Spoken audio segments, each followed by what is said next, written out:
Panineugan biasana Nyi Tigar.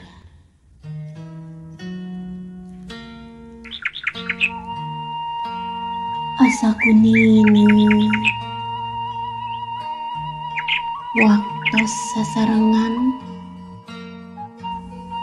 netep layu di katebihan.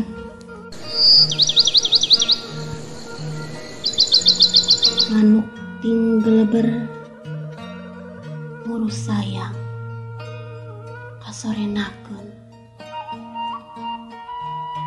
dialokan tonggeret kurit ngagurit mapakan langit kalan-kalan kasilih kabawa angin. Mit asa kuaas asa kunineu jalan nanjak kiara anu mayungan janten saksi guneman antara urang waktos ninggal hibar layung rek undur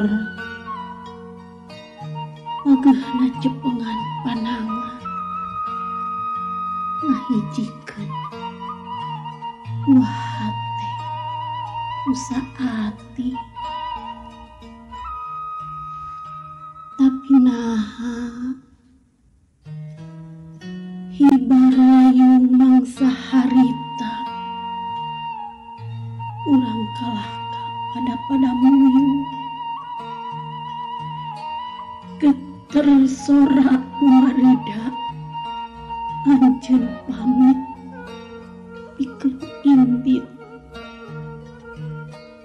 lain ku teu suka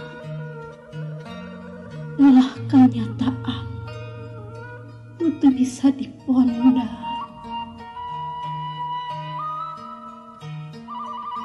Kuring kungsi tumanya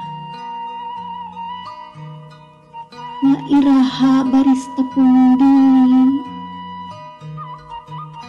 ngaronce kaheman entepan sesemper ati garicokna hate ngagolak jero dada anjeun imut bari neuteub sugan pareng urang pinanggih pokna lirih